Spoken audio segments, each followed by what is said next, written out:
Bom dia a todos. Que a graça e a paz do nosso Senhor Jesus Cristo seja com todos hoje e sempre. Se puder ligar a televisão também, me ajuda bastante. Irmãos, enquanto eu exponho ali, o pastor Manuel, ele saiu uma semana de férias, né? Já está voltando, né? Já está a caminho.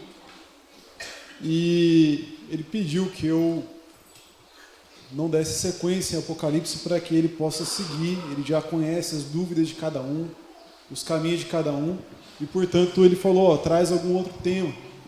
E esse mês, nós estamos no mês da Reforma Protestante. Dia 31 de outubro, nós comemoramos o dia da Reforma Protestante. Então, eu vou trazer aqui pequena descrição do que aconteceu, do que é a Reforma. E o meu plano é, na verdade, focar em certos pontos doutrinários que são base para a Reforma e que tem a ver um pouco com a nossa questão de igreja hoje, porque nós temos seguido por caminhos, às vezes, que não são os caminhos pelos quais nós deveríamos seguir. Os irmãos podem perguntar, podem comentar, fiquem à vontade, ok? Bom, Reforma Protestante, o que é isso?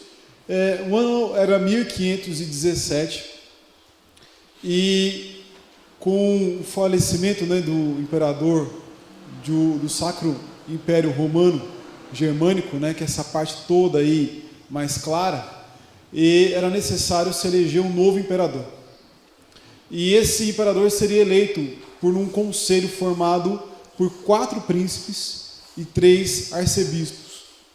Então, tinha uma família nobre que não poderia, evidentemente, concorrer, né, colocaria um candidato para concorrer a ser imperador, mas eles poderiam influenciar essa decisão, se eles tivessem ali, nesse conselho, um arcebispo. E eles tentaram, então, colocar um membro da família como arcebispo, mas esse membro ele era muito novo.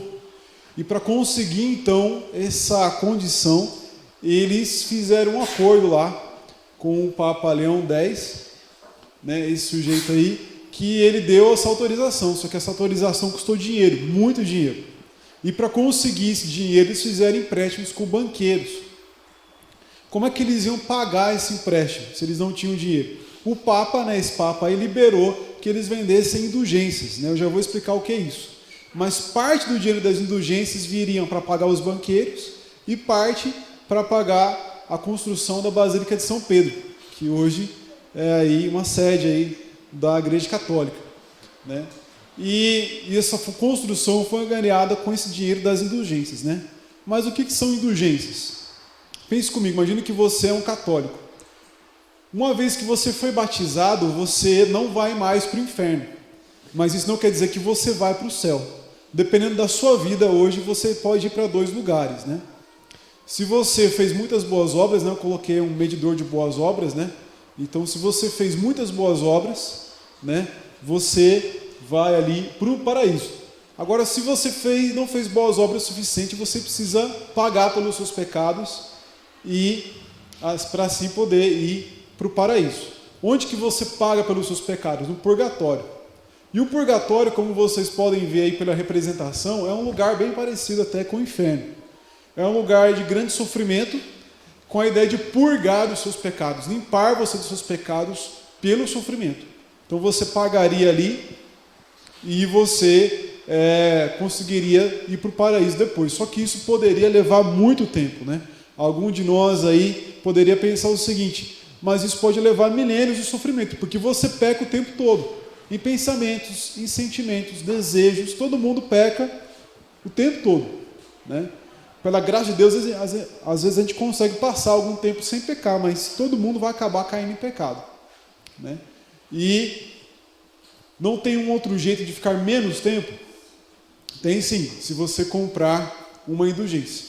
E o slogan, esse daí que é o John Tetson, né, que é um dos principais vendedores de indulgência da Igreja Católica, é: assim que a moeda no cofre soar, a alma do purgatório irá saltar. Então você comprava uma indulgência, que era um papel desse, né, um documento desse, para você mesmo ou para um parente que tinha morrido. Então vamos supor, você teve um avô que ele era uma pessoa muito mulherenga. Mas para você ele foi uma ótima pessoa. Para você ele cuidou de você, tratou você bem. E você pensa, meu avô para mim foi muito bom, mas tenho certeza que ele não está no céu. Ele deve estar no purgatório e vai passar muito tempo lá. Então você compra um documento desse que é uma espécie de perdão, né, que era dado e ele sairia direto para o paraíso. Ou você poderia comprar antes para você. Você fala assim, eu sei que minha vida não é tão boa e eu estou perto da morte, eu vou comprar. Como é que funcionava a indulgência na doutrina católica? Eles pensavam o seguinte, os santos, eles tinham feito muito mais coisas boas do que eles precisavam para ir para o paraíso. E essa sobra daquilo que eles fizeram ficava como se fosse ali num banco ali de Deus ali. E a Igreja Católica poderia então beneficiar você com essas boas obras que os santos fizeram e não precisaram usar para ir para o paraíso. Se você pensar numa ideia de banco de correção lá, em termos de saldo positivo e saldo negativo, né, de ficar no vermelho ou não, você consegue entender esse pensamento. Então a ideia é o seguinte, você terminou a sua vida lá zerado, ótimo, você vai para o paraíso. Agora você terminou devendo, você vai para o purgatório. Os santos terminaram com uma grande poupança. Então eles podiam administrar essa poupança para outras pessoas que precisassem. Essa era a ideia deles. Ok? E aí você tem essa venda de indulgências. Quando chega na cidade de Wittenberg, esse monge, né, na verdade esse daqui não é o Lutero, esse aqui é um ator, né, o Lutero, esse cara aqui, ele já está questionando essa questão. E ele supõe que, na verdade, muitos teólogos católicos não estão concordando com essa visão, que talvez nem o Papa esteja concordando. Lutero ele havia escrito vários livros dedicados para o Papa. Então, quando Lutero ele chega e ele coloca as 95 teses dele na porta da catedral lá de Wittenberg, ele está ali chamando a população, os teólogos da região, para um debate. Isso era um procedimento normal. Toda vez que se queria chamar as pessoas a discutir um assunto, se fazia isso. E por que na porta da igreja? Porque naquele tempo não havia jornal, não havia rádio, não havia grupo de WhatsApp, não havia nada. O que você tinha para comunicar às pessoas que você estava vendendo alguma coisa, que você tinha uma informação importante, um decreto real, alguma coisa do Papa, alguma coisa sobre uma discussão teológica, era colocar na porta da igreja. Então o que Lutero fez? Ele colocou ali no mural da cidade, que era a porta da igreja, porque uma vez por semana pelo menos todo mundo ia para a igreja, né? E ele ia passar por ali e ver. E Lutero fez isso no dia 31 de outubro de 1517. Por que nesse dia? Porque no dia seguinte seria o dia de todos os santos. Dia 1º de novembro é o dia de todos os santos. E todo devoto católico tem um santo. E ele iria então no dia 1º para prestar ali a sua veneração aos santos, tal, ia passar por lá e ia ver aquela questão ali. E Lutero colocou as 95 teses. E o ponto principal das 95 teses era a venda de indulgências. O foco era esse, era levar as pessoas a discutirem se isso de fato era uma coisa bíblica, se de fato tinha alguma razão sobre isso, porque ele não se conformava mais com essa visão, né? E quando isso acontece, Lutero começa a ser perseguido. Porque imagina o seguinte, a principal fonte de renda da Igreja Católica era com essas indulgências, com as pessoas que iam visitar um santuário, uma relíquia, e de repente Lutero está falando que para você ser salvo não precisa de nada disso. Quando as pessoas iam para ver um lugar santo, uma relíquia, eles diziam o seguinte, você vem aqui e você vai tocar aqui no prego da cruz de Cristo. Aí com isso você vai perder ali 20 anos no purgatório. Você vai no lugar ali que era a casa de Pedro e vai orar ali. Se você fizer isso, você perde mais 50 anos no purgatório, por aí vai. Então Lutero estava dizendo, nada disso funciona. E que você pagava para entrar nesses lugares, para fazer essas coisas e para comprar indulgência. Então a grande fonte de renda estava sendo perdida ali. E a própria teologia, a própria doutrina da igreja estava sendo atacada. E o Papa, de certa forma, também, os bispos também, porque eles aprovavam esse tipo de visão, né? Essa maneira de se conseguir um auxílio para a salvação. E Lutero, então, ele foi perseguido, até o momento, então, que ele foi chamado a um concílio, e ele só não morreu na trajetória para voltar, porque teve um príncipe que foi a favor de Lutero, um príncipe que antes ele colecionava várias relíquias, chamado ali Frederico, se eu não me engano, e ele, então, tem essa escolta para ir, para voltar, e já tem até pela promessa do príncipe, né, da onde vai ser sediado ali, que é a cidade de Worms, o concílio ali que vai ser o tribunal de Lutero, tem essa promessa de ir e voltar em segurança, escoltado por esse príncipe Frederico. E Lutero, então, ele diz que ele não pode renunciar nenhuma das suas doutrinas. Ele volta, então, se esconde no palácio, no castelo desse príncipe, e depois ele é excomungado, né? E ser excomungado da Igreja Católica quer dizer que ele está agora no inferno, né? O batismo dele não tem mais serventia para ele foi condenado ao inferno ali, né? Essa situação de Lutero, ela desencadeou várias coisas, né? Só para os irmãos entenderem, houve várias tentativas de uma espécie de reforma antes. A grande diferença é que, pela graça de Deus, Lutero teve apoio de príncipes, que não estavam contentes com aquela situação também, porque foram influenciados pela visão de Lutero. E uma geração seguinte é a geração de Calvino. Calvino está lá em Genebra, né? Ele foge da França, porque na França é uma perseguição muito forte aos protestantes. Ele vai para Genebra e ele é intimado a ficar em Genebra e conduzir a reforma ali. E as ideias dele influenciam o John Knox, na Escócia, que vai ser o fundador, melhor dizendo, né, da igreja presbiteriana. Então foi esse o caminho para chegar até nós, né? Da Escócia foi para os Estados Unidos e dos Estados Unidos veio para o Brasil. Então a nossa identidade está ligada a essa visão ali. E quais são os 5 principais princípios da reforma? São somente a Escritura ou só a Escritura, né? Nossas crenças nascem somente da Escritura, a Bíblia. A gente vai entender melhor o que quer dizer isso. Solos Christus, a salvação vem somente de Cristo, né? A palavra solo, sole, tudo somente, né? Sola gratia, a salvação vem da graça como algo merecido por nós. Sola fide, a salvação recebida somente por meio da fé, sem precisarmos de boas obras nossas para ir para o céu. E só lhe deu glória, a glória e a adoração devem ser dadas somente a Deus. Bom, até aqui alguns irmãos querem falar alguma coisa ou perguntar?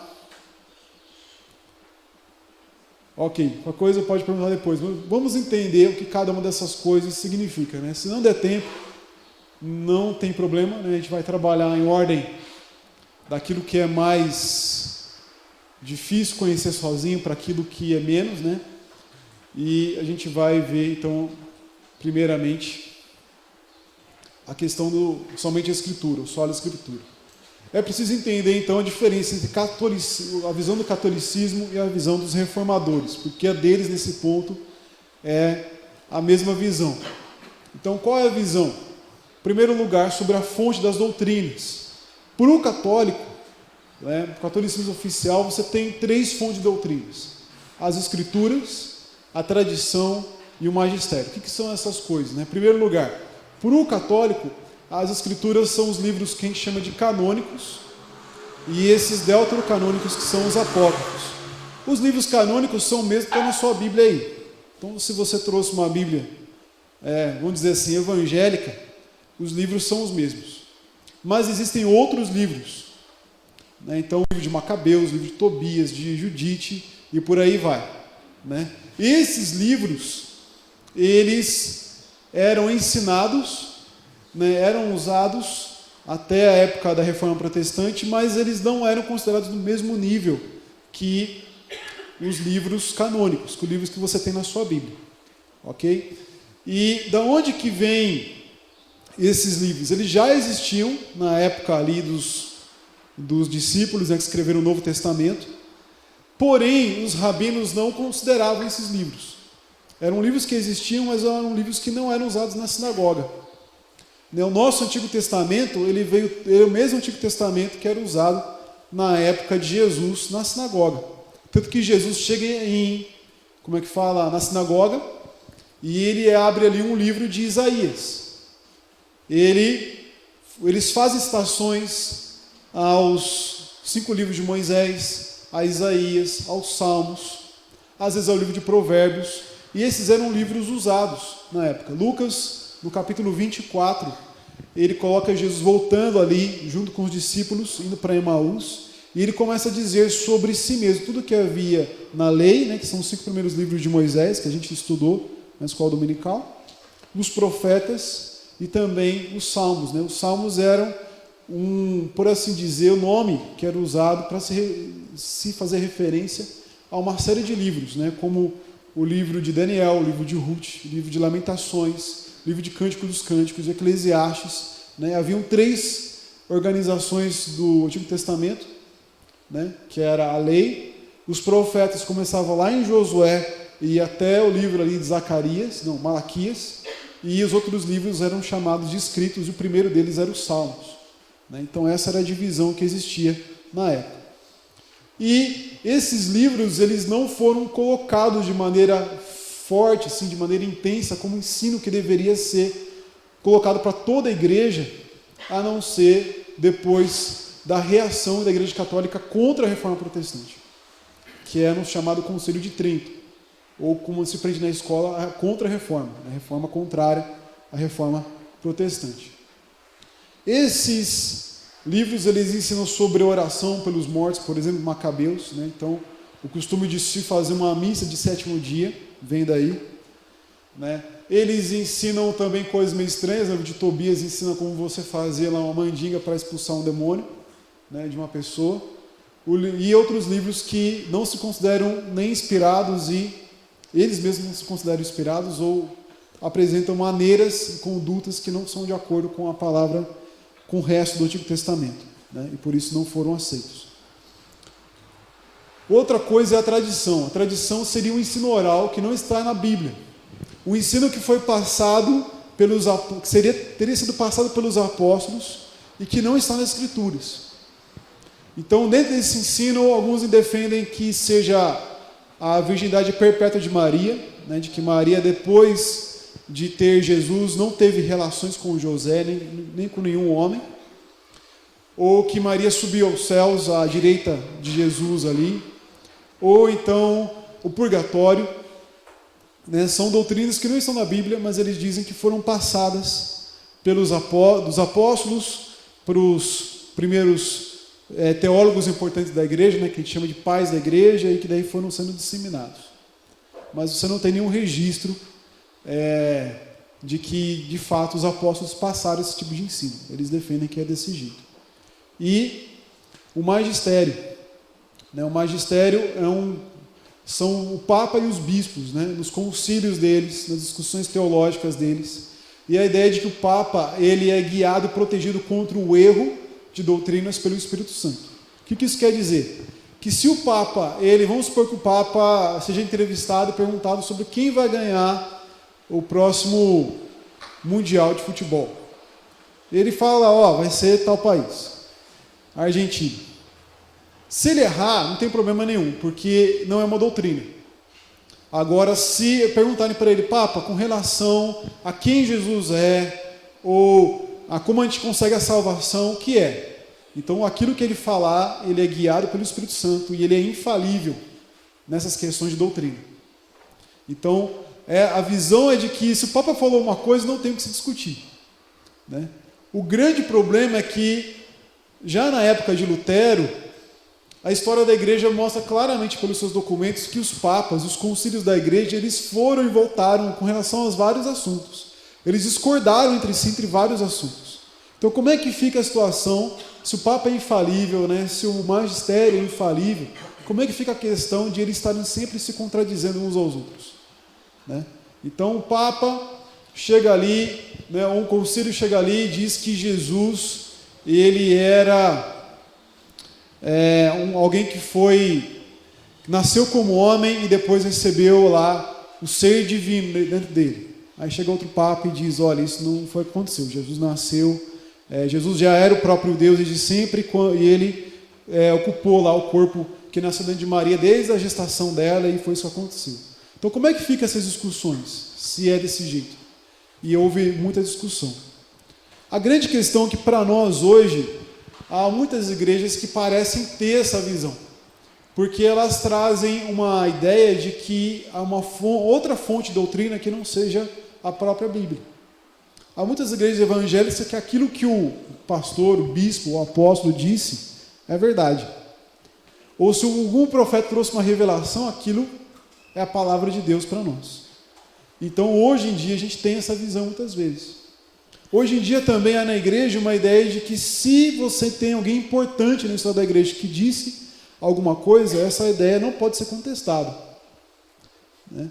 E ao invés de se procurar os argumentos que foram usados, a explicação que foi usada, se fica com uma ideia de algum teólogo importante, sem se questionar as coisas. O espírito da reforma não é esse. O espírito da reforma é de você voltar às fontes da Escritura. O que acontecia na época, nessa época, você dificilmente encontraria alguém com uma Bíblia, né? Lutero diz o seguinte, na sua época: quando eu estava com 20 anos de idade, eu ainda não havia visto uma Bíblia. Eu achava que não existiam evangelhos ou cartas, a não ser as que estavam escritas nas liturgias dominicais, né? As liturgias que você via ali para ser usadas no domingo. Finalmente encontrei uma Bíblia na biblioteca e levei-a comigo para o mosteiro. Comecei a ler, reler e ler tudo novamente. Então havia uma grande sede e havia também uma grande escassez de Bíblias para as pessoas lerem. Eram poucas pessoas que sabiam ler, e geralmente quando alguém estudava alguma coisa, ele não pegava uma Bíblia, ele pegava um livro de um teólogo importante, como Tomás de Aquino, por exemplo, e nem lia sequer o livro dele, lia os comentários que eram feitos sobre o livro, e às vezes ele lia o comentário do comentário sobre o livro, né? E por aí ia. E havia nessa época um grande desejo de voltar às fontes originais em cada área, na área da filosofia, na área da política e na área da teologia. Foi a questão de se voltar às Escrituras. Então houve grande importância das línguas originais. Lutero era alguém que conhecia muito bem o hebraico, né? E ele mesmo fez uma tradução direta do hebraico para o alemão, porque naquela época se usava uma tradução chamada Vulgata, né? E a tradução da Vulgata é uma tradução de uma tradução, né? E é uma tradução muito ruim, né? Quando você traduz, vamos supor, do inglês para o italiano, para depois traduzir para o português, fica uma tradução muito pior do que você pegar do inglês direto e traduzir para o português. Então, a ideia é de que as traduções que haviam na época não eram lidas, e quando eram lidas eram traduções ruins. E Lutero volta para os textos originais, então, e segue a partir daí. Bom, qual que é a visão da reforma? Primeiro, a questão, fonte das doutrinas, somente as Escrituras. Por quê? É o único registro confiável do que os apóstolos realmente ensinaram. Se eu fosse pegar para dar uma aula sobre a ideia do que é o estudo dos manuscritos, né, do Antigo e Novo Testamento, seria muito fácil comprovar que, diante de todos os escritos da filosofia, da história, de qualquer coisa da época, ou mesmo depois de Jesus, houve muito mais cópias do Antigo e do Novo Testamento do que de qualquer outro manuscrito. Então você tem, por exemplo, cópias de Aristóteles. Eles dão uma pilha que não chega nem na altura desse banco, de um mesmo escrito. Agora, quando você vai para os escritos da Bíblia, você tem milhares de cópias, porque isso foi difundido por todo canto, né? E você tem também o seguinte, uma outra questão é se os manuscritos são parecidos entre si. E os manuscritos da Bíblia, né, os mais antigos que nós temos, as cópias mais antigas, eles são com uma igualdade entre eles que é absurda. Mesmo quando há erros, você percebe que são erros menores, do tipo, foi na cidade tal ou na cidade tal.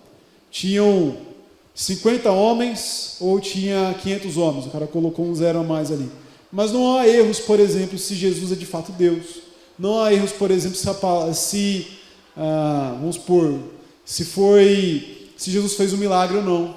Então isso não há dúvida sobre isso. não há problemas nessa questão. E isso demonstra como Deus conservou as coisas.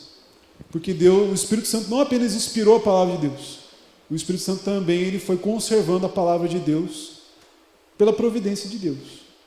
E o que nós temos hoje é uma Bíblia que é extremamente confiável. Porque se você pensar que são 2000 anos atrás, você tem um texto que é incomparável na questão de conservação. Você não tem outro texto que seja tão conservado quanto este. Eu li, por exemplo, uma vez um texto de um cara analisando ali Aristóteles. Aristóteles. E você tem visões completamente diferentes de Aristóteles. É mais ou menos como se eu chegasse para você e dissesse que um cara defendia que Aristóteles era corintiano roxo e o outro defendesse que ele era palmeirense roxo. Tipo, eram duas visões totalmente diferentes. Por quê? Porque não se foi conservado esses textos. Mas a Bíblia foi extremamente conservada. Ok? Bom, somente as Escrituras, então, porque era a única fonte. O apóstolo falou que Maria continuou virgem, mas como é que a gente sabe se isso foi mesmo? Que existia purgatório, mas como é que a gente sabe se foi isso mesmo? Não dá para se confiar. E também não era dependente da decisão de bispos, de papas, nem de pastores, nem de ninguém. Era apenas a questão do próprio texto bíblico. Então, se defendia ali que a teologia vinha de um sentido claro do texto. Na época, quando você pegava um texto, geralmente para se interpretar o significado para a igreja, você recorria a uma coisa chamada alegoria. A alegoria é o seguinte: eu pego aquele texto do bom samaritano e eu digo o seguinte: olha, esse texto aqui ele significa muita coisa para nós hoje. Então aqui você vê que um homem foi largado ali no campo e as pessoas não deram atenção para ele, mas veio um bom samaritano. Quem que é o bom samaritano? O bom samaritano é Jesus, porque ele foi lá e cuidou do homem que estava morto e trouxe ele para ser cuidado, para ser restaurado.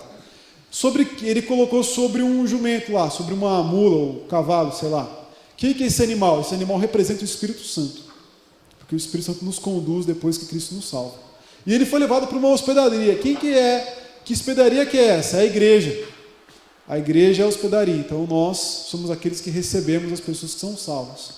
E foi dado 2 moedas para pagar ali por ele. E essas 2 moedas representam a salvação em Jesus e a nossa obediência a Deus. E por aí vai. E aí você começa a divagar por uma série de ideias. A questão aqui era o sentido claro do texto. O que esse texto quer dizer em si mesmo? O bom samaritano está aqui falando que a gente deve amar o nosso próximo. É isso que o texto quer dizer. Ele não está falando que Jesus veio, o Espírito Santo, que a igreja é a hospedaria. Ele está falando que a gente deve amar o nosso próximo. E o sentido claro era baseado no contexto histórico da passagem e na gramática e linguagem que foi escrita. Então não havia essa questão de se perguntar qual que é o significado espiritual do texto. A questão é, o que esse texto, como um texto comum, assim como você lê o jornal, você não chega lá e fica pensando, aconteceu um desabamento, o que espiritualmente isso significa? Não, o que essas palavras, o que esse contexto quer dizer aqui?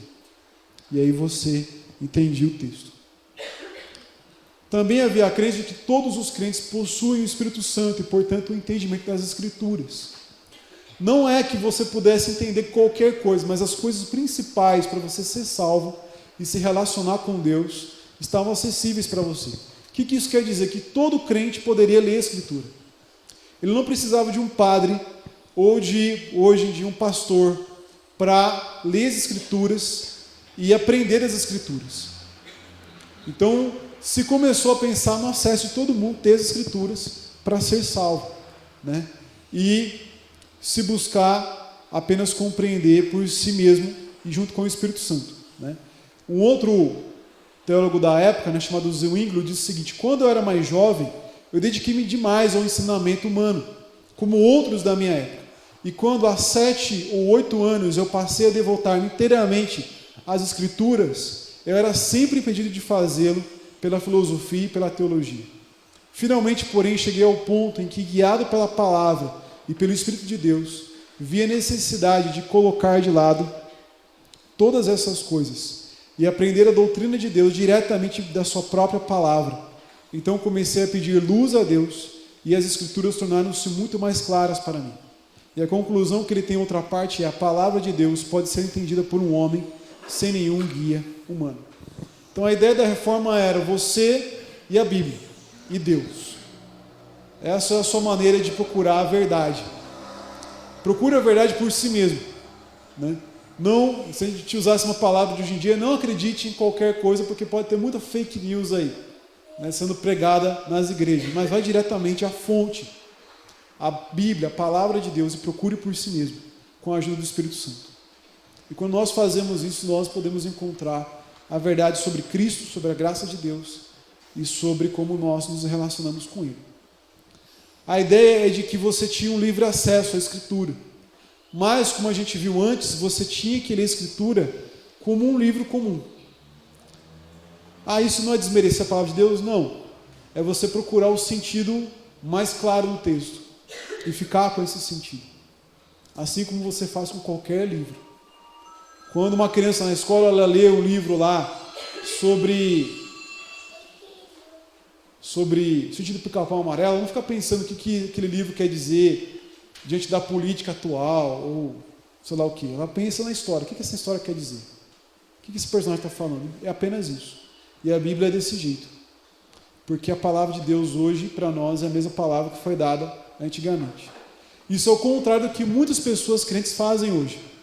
Às vezes chega lá na escola dominical, ou então um grupo pequeno e fala, vamos ler o texto tal. E aí o que isso quer dizer? Para mim ele quer dizer que a gente deve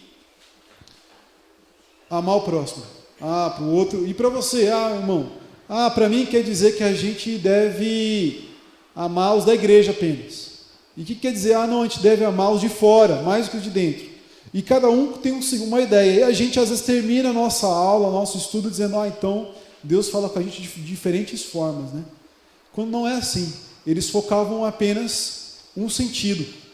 E apenas procuravam um sentido, porque eles tinham a visão de que essa verdade era acessível para nós. E quando você ler a sua Bíblia em casa, você deve fazer isso que Zuíno fazia. Chegar, orar diante de Deus, pedindo, Deus, dá-me entendimento da tua palavra, e procurar qual que é o sentido mais claro desse texto. E qual que é o sentido que seria mais claro para as pessoas da época? Eu não sei história daquela época, como que as pessoas pensavam naquela época. Não tem problema. Apenas tem que saber que, por exemplo, um texto não está falando entre Lula e Bolsonaro, ou entre evolução ou não evolução. Mas o que isso significava para uma pessoa daquela época, que não tinha o conhecimento que você tem hoje, ou que não vive na política, ou no tempo que você vive hoje? O que isso diria para qualquer pessoa? Né? E isso é o modo como Deus nos guia, então, à verdade. Ok? Bom, diante disso havia um intuito de que todos lessem a Bíblia. E duas coisas colaboraram para isso. Primeiro, Lutero traduz a Bíblia para o alemão. Até aquele momento você tinha o Antigo Testamento em hebraico, o Novo em grego, né, às vezes, e você tinha a Bíblia traduzida para o latim, que era a língua que os monges e o clero falavam. Melhor, eles sabiam essa língua, né, para poder fazer ali a sua missa. Até um tempo atrás, a missa ainda era feita em latim nas igrejas. Então o padre chegava lá, fazia a missa em latim, e ninguém entendia nada. Mas você tinha a parte ali para você responder na hora. E nessa época já se começa uma preocupação de que todo mundo pudesse ler a sua língua na língua que eles conheciam. A sua Bíblia na língua que eles conheciam. Houve também, a prensa de Gutenberg, que foi a primeira forma de produzir livros rapidamente. E assim, o primeiro livro produzido em grande escala na prensa de Gutenberg foi uma Bíblia que foi produzida ali para as pessoas, porque havia grande interesse de saber realmente. Vamos ler agora qual é a verdade. Quando a gente ouve uma história sobre a política, e explode aí que apareceu um áudio de alguém, todo mundo quer saber que áudio é esse. E na época todo mundo queria saber o que era a palavra de Deus de verdade. E houve grande procura então. Claro que só as pessoas ricas é que tinham dinheiro e eram alfabetizadas. Mas com isso já houve uma grande expansão ali da palavra de Deus, porque havia essa preocupação. Como nós vimos no dia da escola dominical, houve uma preocupação seguinte, depois de alguns séculos, de ensinar todo mundo a ler para que se conhecesse a palavra de Deus de fato, né? Qual é o centro dessa questão? O centro dessa questão é o seguinte: os católicos eles dizem que a igreja deu origem ao Novo Testamento e, portanto, tem autoridade sobre a Bíblia. Então eles dizem o seguinte: olha, nós escolhemos quais livros eram corretos ou não para se colocar na Bíblia. Já os reformadores diziam o seguinte, né, uma frase de Lutero: a igreja, longe de ter prioridade sobre a Escritura, é na realidade uma criação da Escritura. É somente por meio do Evangelho que a igreja é concebida, formada, nutrida, nasce, é treinada, alimentada, vestida, adornada, fortalecida, armada e preservada. Então o que Lutero quer dizer? É somente quando uma pessoa crê no Evangelho que ela é salva. E somente quando muitas pessoas creem no Evangelho que existe uma igreja. E somente quando as pessoas estão ouvindo a palavra de Deus o tempo todo que essa igreja ela permanece firme e é treinada para chamar outras pessoas à conversão. Se você parar para pensar na forma como o cânon é aquilo que nós temos como Bíblia, foi formado, não houve nenhum tipo de coisa sobrenatural e nenhum tipo de capricho humano. As grandes questões eram: quem escreveu esse texto? Foi Pedro? Foi Paulo? Esse texto está de acordo com tudo aquilo que nós já temos no Antigo Testamento? Ou com os outros textos do Novo Testamento? Se sim, esse texto faz parte. Se não, esse texto não faz parte. Esse texto aqui, os primeiros cristãos, eles usavam esses textos? Usavam. Então houve vários critérios para se defender que um texto deveria fazer parte da Escritura ou não. Não foi por mero capricho, não foi segundo um mito da Igreja Católica, eles colocaram vários textos lá, onde uma pomba branca pousava, fazia parte do cânon ou não. Os textos eles foram discutidos, foram analisados, e foram analisados não somente pensando na época, não somente pensando na teologia que eles defendiam, mas se havia comunhão entre o Antigo e o Novo Testamento, e se as pessoas dos primeiros séculos ali já apresentavam esses textos. E nós temos documentos, desde o ano 100 ao ano 200, de pessoas citando esses textos.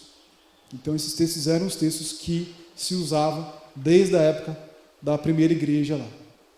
Então a nossa Bíblia é uma Bíblia muito confiável. A Bíblia católica já não dá para se dizer a mesma coisa.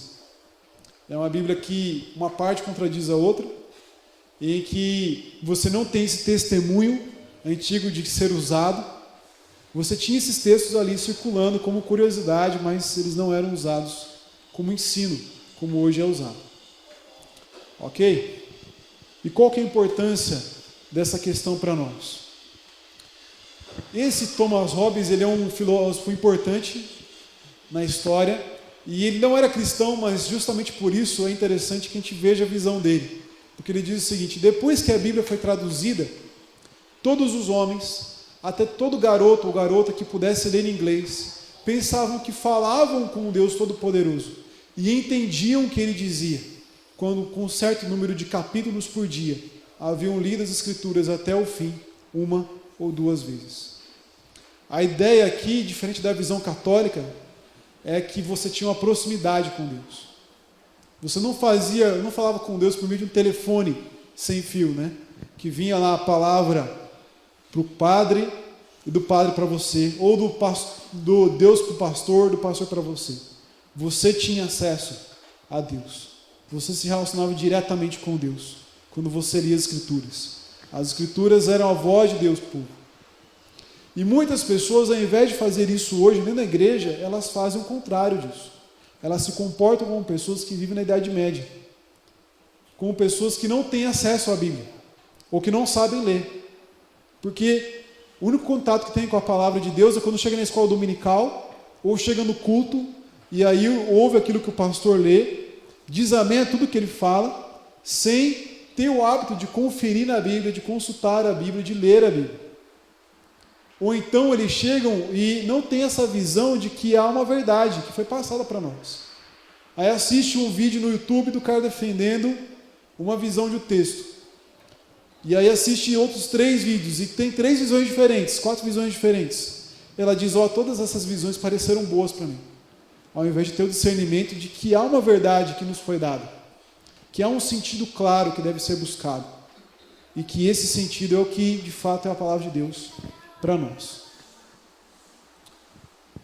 Ok, irmãos? Bom, dessa questão aí, do somente a Escritura, alguém quer falar alguma coisa? Então, não seja como alguém que vive há 5 séculos atrás. Seja como alguém que está na Reforma Protestante, que fez parte dessa visão. Procure a palavra de Deus por si mesmo, diariamente. Ore a Deus pedindo para que Deus te dê entendimento da palavra de Deus. E leia essa palavra procurando não qualquer sentido que vem na sua cabeça, não qualquer pensamento que vem na sua cabeça como uma voz de Deus, mas procure entender o que essa palavra diz em si mesma. Porque é isso que vai ser a voz de Deus falando conosco. É isso que vai ser o seu relacionamento com Deus. É isso que vai ser a nossa fonte real de verdade. Toda vez que nós nos afastamos da verdade, nós causamos prejuízo para nós mesmos. Quando você ganha ali, você compra um carro e você usa o carro de maneira errada, você geralmente prejudica ele. Eu peguei um carro automático para dirigir, acostumado com carro manual, e aí quando você tenta dirigir na estrada com um carro automático como se fosse manual, você pode sofrer grandes problemas. Eu fui enfiar o pé ali, como se fosse na embreagem, no freio, e enfiei o pé ali no freio, e se não tivesse carro atrás, tinha sofrido um acidente. E a mesma coisa acontece às vezes, você está andando no trânsito, você vai, não, eu estou dirigindo carro manual, mas eu penso que estou no automático. Aí você vai pisar só no freio, o carro engasga e morre ali no meio do trânsito, ali você tem que desesperado dar um jeito ali.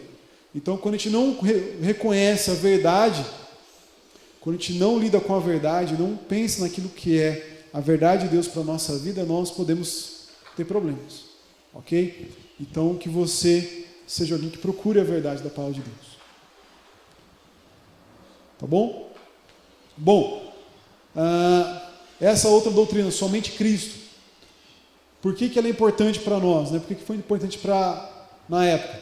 A visão católica é que Maria ela era mediadora junto com Jesus.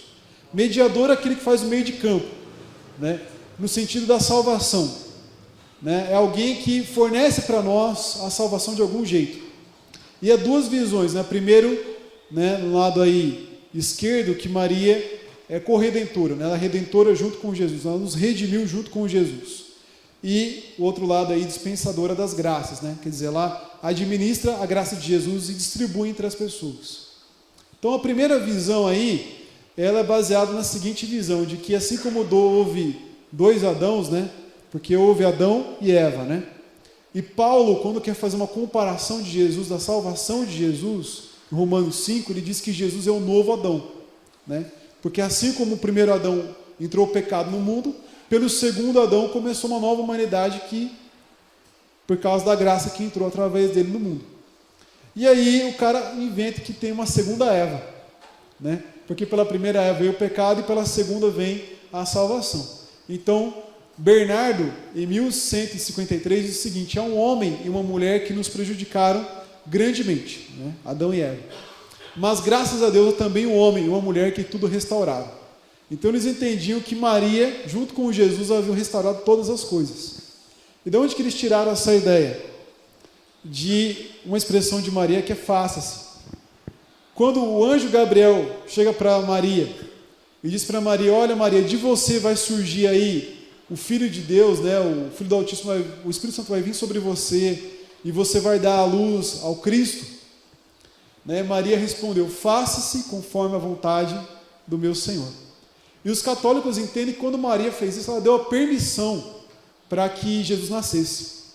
Então a salvação veio através da permissão dela. Essa é a visão que eles defendem. E se é isso que aconteceu, então Maria, ela também nos trouxe a salvação. Essa é a ideia que eles defendem. Como se o anjo tivesse pedido uma permissão para Maria. Maria, por favor, conceda o seu ventre para que Jesus nasça. Né? O anjo não chegou pedindo, o anjo falou, é isso que vai acontecer.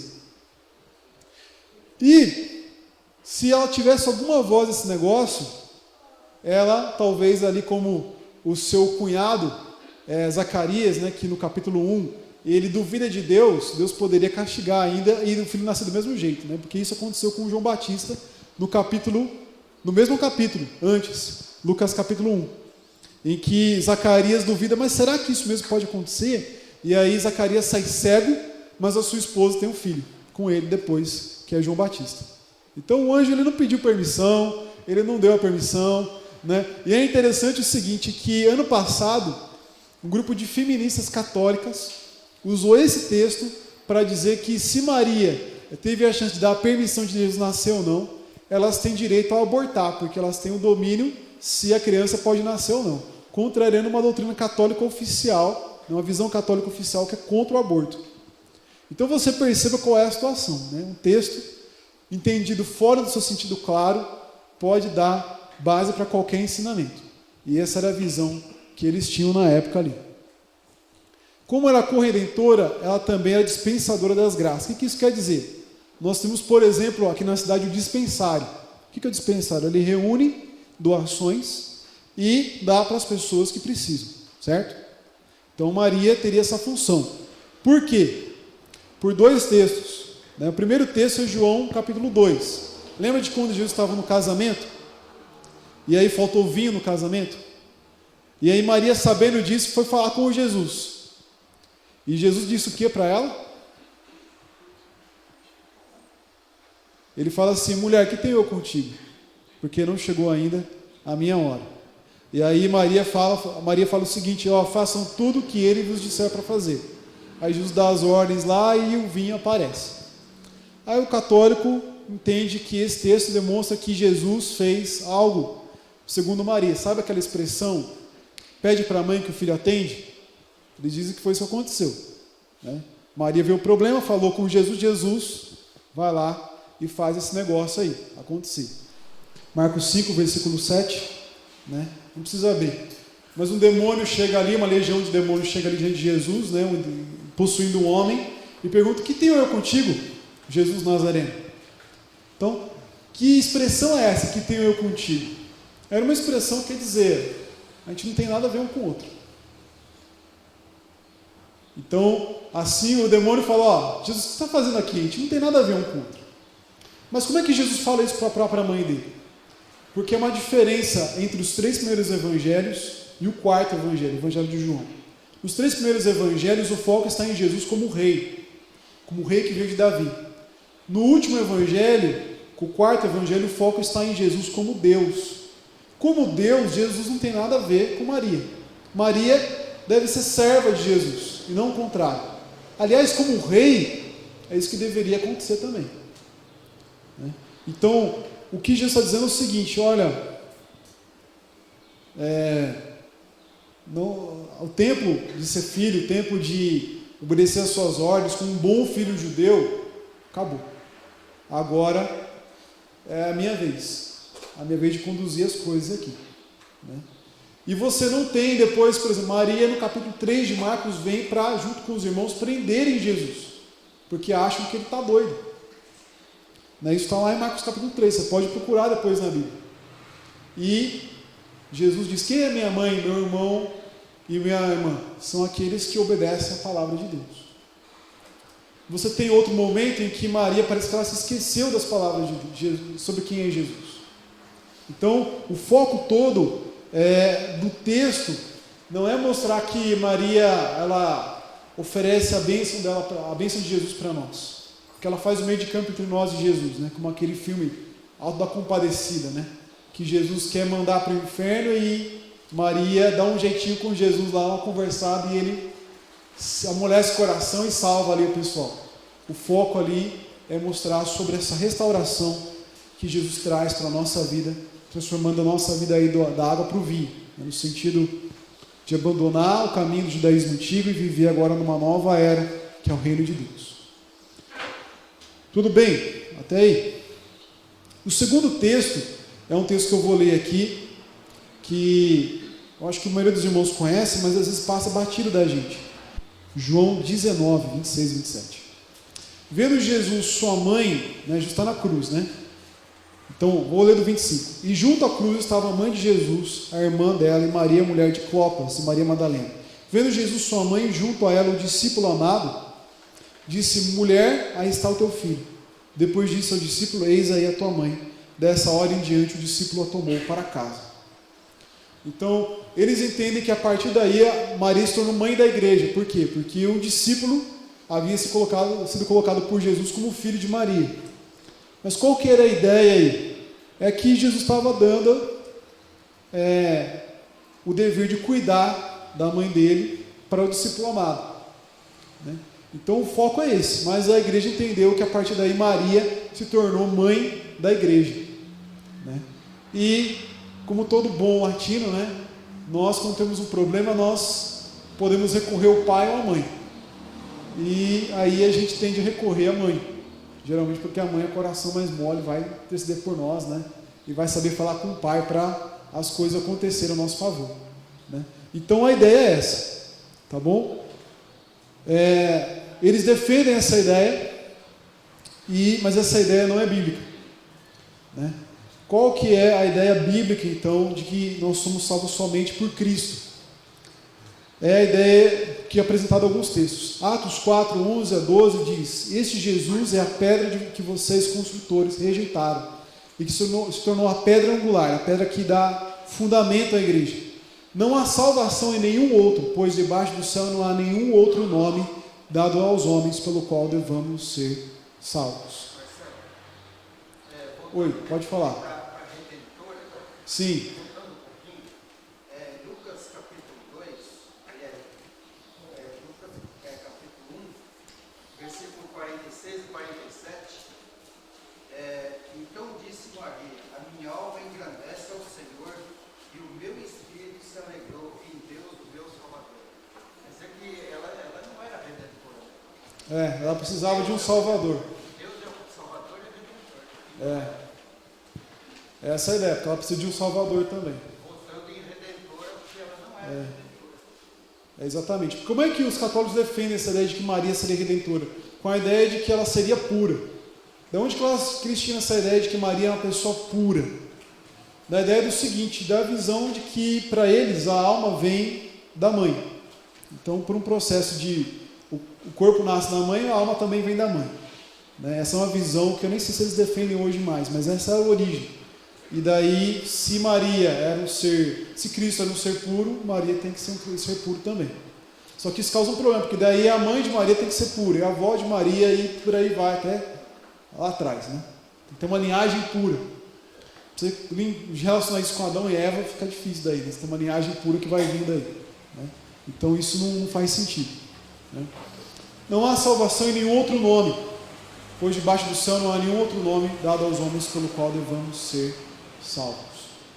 Também se diz lá em 1 Timóteo 2,5: há um só mediador, há um só Deus, um só mediador entre Deus e os homens, Cristo Jesus, homem. E Jesus fala o seguinte: respondeu-lhe Jesus: eu sou o caminho, a verdade e a vida, ninguém veio ao Pai senão por mim. Irmãos, vocês pensem no seguinte: se a Bíblia ela nos indica sempre um Salvador, um mediador, por que nós teríamos outro? E se Deus quisesse que nós crêssemos que havia mais de um mediador, por que não colocar a Maria nesse lugar? Já desde sempre. Então, considerando aí, ele se esconde mais 5 ou 6 filhos que Maria teve. Hoje é filho de Maria. Então, aparece em Marcos 3 e Marcos 6. Né? Tem até um dos evangelhos, não sei qual agora, que tem os nomes dos filhos. Né? Então a gente tem que entender essa questão, de que Jesus ele é de fato o nosso único Salvador, o único mediador. Se a gente tivesse outro Salvador, não havia necessidade de Jesus ter. É isso aí. Só que a gente tem que entender hoje em dia, às vezes a gente faz da igreja, ou do pastor, do bispo, do apóstolo, às vezes o dispensador das graças. Como é que isso acontece? Chega lá o pessoal da SAF lá para fazer a visita, faz uma oração pela pessoa que está doente. Vai o presbítero, faz uma oração para a pessoa que está doente. Aí o pastor não foi, porque a SAF e os presbíteros já foram. Aí a pessoa fala, mas o pastor não veio. Por um lado, pode ter uma crítica verdadeira, do tipo, o pastor não deu atenção para mim. Por outro lado, muitas vezes tem a visão do seguinte, se o pastor não orar, o problema não vai se resolver. Né? Jeremias Pereira conta uma história de um cara que foi um adolescente que chegou para ele, um jovem chegou para ele, pedindo uma oração para ele. E aí passou um diácono, ele falou, ora aqui com o fulano. E aí orou pelo fulano, porque ele estava falando, o Jeremias estava conversando com uma outra pessoa sobre um assunto importante. E aí ele falou, ora por ele. Aí o moleque ficou lá e tal. Aí o que foi? Eu quero uma oração. Passou um presbítero, presbítero, ora com o rapaz aqui. Aí o presbítero orou pelo rapaz. Aí ele continuou conversando com a pessoa e viu que o moleque não saía de lá. Aí o que foi? Não, mas o senhor não orou por mim, mas o diácono e o presbítero oraram, mas o senhor é pastor. Né? O senhor não vai orar por mim? Então essa ideia de que o pastor é quem dispensa as graças ali. Outras pessoas definem que a igreja dispensa as graças às vezes. Uma pessoa evangélica, né, contou essa história para a Jéssica, né, de que estava ouvindo no rádio, ou a Jéssica ouviu em algum lugar ali, de que o pastor falava o seguinte, olha, eu vou fazer uma oração por você que está me ouvindo agora, mas essa oração não é suficiente, você tem que ir lá na igreja para pegar a bênção, porque senão você não vai ganhar a bênção.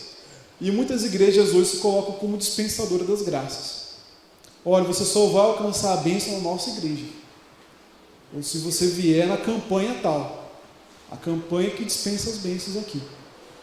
Então às vezes a gente tem essa coisa na nossa cultura, a gente deveria recorrer somente a Jesus, porque nós recebemos acesso a Deus por Jesus para orar e receber aquilo que nós precisamos. Bom, Cristo age como mediador nosso, de 3 formas, profeta, sacerdote e rei. Na visão católica, quem detém esses 3 ofícios aí é o Papa, e só o Papa. Né? Nem Jesus detém esses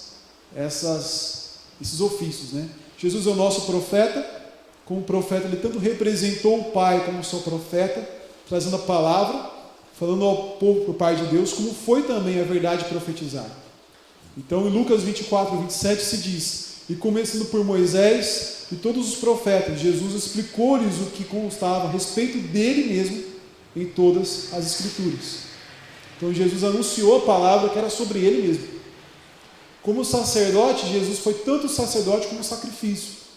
Né? Hebreus 9, 28 diz que Cristo ofereceu-se uma vez para sempre para tirar os pecados de muitos. Então ele ofereceu o sacrifício. Que sacrifício? Ele mesmo. E como sacerdote, ele é intercessor nosso. Né? Romanos 8, 34 diz, é Cristo Jesus quem morreu, ou antes quem ressuscitou, o qual está à direita de Deus e também intercede por nós.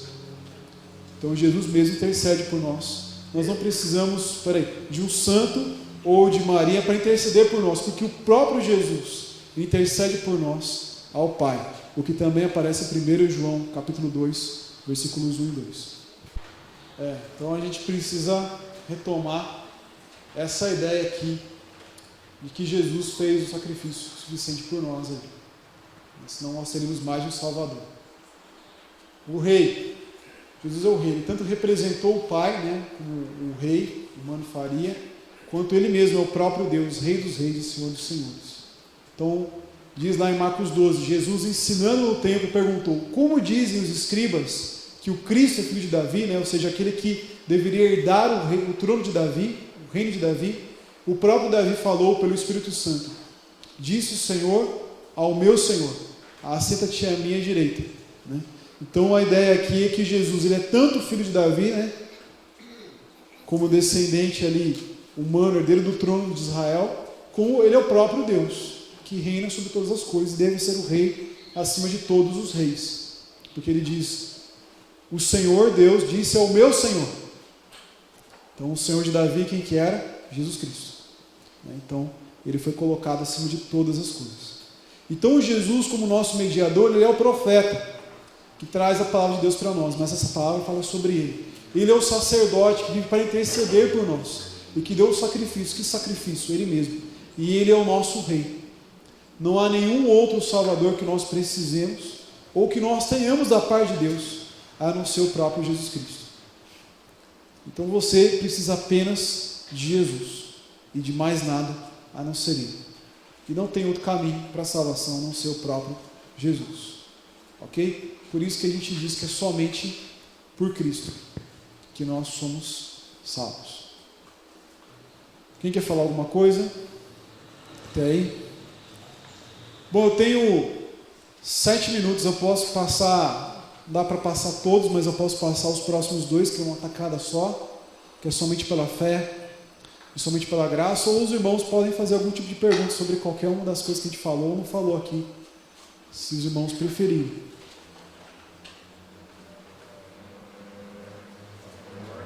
Oi? Toca o barco, né? Eu tenho uns 7 minutos, dá para falar tranquilo do próximo ponto aqui. Então, somente pela fé, somente pela graça. Qual que é a visão católica? A visão católica é que Jesus ele construiu a metade da ponte que nos leva de Deus, que nos leva até Deus, e nos livra do inferno. Como que ele fez isso? Através da sua morte e ressurreição. Como é que isso é aplicado para nós? Através do batismo. Então, o batismo, que deve ser feito somente na Igreja Católica, porque a Igreja Católica é que tem autoridade para batizar as pessoas de fato, na visão deles, constrói metade da nossa ponte até Deus. Essa ponte só nos leva até o purgatório. Então, por quê? Porque o resto da ponte, se dependemos apenas de Jesus, nós estamos no purgatório. O restante da ponte tem que ser construída por nós mesmos, através de uma vida de obediência aos mandamentos de Deus. Então, se você foi alguém que só dependeu de Jesus, você tem que construir o resto da ponte. Na visão católica, a criança nasce pura, então se ela morreu e não foi batizada, ela está no limbo, que é um lugar que não é um tipo lunar, está vagando no vazio. Se ela foi batizada, como ela é pura, ela foi para o céu. A Bíblia não fala sobre isso, ela fala que nós nascemos contaminados pelo pecado, como se diz lá no Salmo 51, pecado me concebeu minha mãe. E como Paulo fala em Romanos 5, que o pecado passou de pai para filho desde Adão. Mas eles têm essa visão. Porém, se você cair nesse caminho, ou seja, se você cometer um pecado mortal, ou seja, um pecado intencional, em que nós temos plena consciência de cometer um pecado, você está fora desse negócio. Então, o purgatório é para pessoas que cometeram pecados veniais, que se fala, pecados que foi sem querer, ou como o Chaves fala, sem querer querendo. Agora, se você foi um assassino que planejou um assassinato, planejou um roubo e foi lá e fez esse negócio num tempo assim de pura maldade, então você já era. Você está fora desse negócio aí. Resumindo a visão católica, Deus só salva a pessoa que se tornou justa por si mesma. Ok? Então você só é salvo se você já era justo. E a justiça de Deus, então, é um reconhecimento de que você é justo. Ok? Essa é a visão que eles tinham ali. Então, como que é a visão protestante do somente a graça, somente pela fé? A visão é a seguinte, que Jesus constrói nossa ponte toda até Deus. Ele construiu todo o acesso nosso para Deus. Não há mais nada que nós tenhamos ou possamos fazer para acrescentar uma pedrinha, um tijolinho nessa construção que Jesus nos fez até Deus. Ok? Então, para chegar ao reino de Deus, nós só precisamos crer no sacrifício de Jesus em nosso lugar. E isso não é visto como uma boa obra, isso não é visto como merecimento, isso é visto apenas como uma forma de reconhecimento. Uma forma apenas de nós recebermos, mas não uma forma de que nós merecemos isso. Então, nós somos justificados somente pela fé. Mas o que isso significa e como é que isso muda a minha vida? Então, em primeiro lugar, nós somos declarados como justos no tribunal de Deus, porque a justiça de Cristo é atribuída àquele que tem fé nele. Dessa forma, não há mais nada que nós possamos ou precisemos fazer por nós mesmos para sermos salvos. Então, qual que é a ideia? Imagina o seguinte, você tem as próximas eleições. Tem aquela lei lá, que o pessoal do ficha limpa lá, né? Então, o candidato que pode se eleger é aquele que tem ficha limpa. Se ele foi um candidato que ele fez coisas maravilhosas pela nação e tudo mais, mas ele tem um caso de corrupção, no qual ele foi pego, de fato, o único caso que foi R$100 que ele desviou, ele é ficha suja, não pode ser indicado. Nós todos somos ficha suja, e Jesus é o único ficha limpa. O que Jesus fez? Ele entrou lá, e pelo poder lá, pela concessão de Deus, ele trocou a ficha limpa dele com a nossa ficha suja, na cruz, e recebeu a sentença no nosso lugar. E agora nós somos ficha limpa. Você não precisa mais fazer nada, nem pode fazer nada para limpar a sua ficha. Por quê? Sua ficha já está limpa. E você agora está dentro. Você agora está salvo. Ok? Só que isso traz consequências para nós. Primeira consequência é que nós somos tratados como pessoas justas. A gente estudou a lei de Deus, né, os 5 primeiros livros da Bíblia. O que a lei dizia? Se você obedecer, você vai receber bênçãos. Qual a principal bênção? Você vai receber e vai habitar na terra prometida por Deus. E vai ser cuidado por Deus. Então nós somos cuidados pelo amor de Deus, porque nós temos a ficha de Jesus agora. Nós somos justificados por Jesus, somente por Ele. Além disso, nós passamos a ser transformados, santificados por Deus, para viver uma vida justa. Então a justiça de Deus é uma justiça que vem de graça, pela fé, para nos transformar em pessoas que são como Jesus. Ok? Bom, essa é a visão então, do somente pela fé e somente pela graça. A última visão, só para fazer um resumo bem simples, é que somente Deus merece a glória. Por quê? Porque é um costume católico de venerar os santos. Eles dizem que, na verdade, isso não é adorar. E alegam que estão se baseando em alguns textos da Bíblia. Porém, esses textos são usados somente para se referir a Deus. E a ideia de veneração ou de serviço é uma ideia que na Bíblia traz a ideia de adoração, né? E isso nós temos na Bíblia a promessa de que nós devemos adorar, a ordem de que nós devemos adorar somente a Deus. Nem os anjos na Bíblia aceitam adoração. E ninguém aceita adoração sem ser pecado, a não ser Jesus Cristo. E o próprio Deus, né? Jesus Cristo é Deus, mas o Pai que aceita adoração nas Escrituras. Então nós devemos adorar somente a Deus. Ok? Bom, se alguém tiver alguma dúvida, depois pode falar comigo, né? São 10h15 agora em ponto. E eu passo a palavra para o superintendente.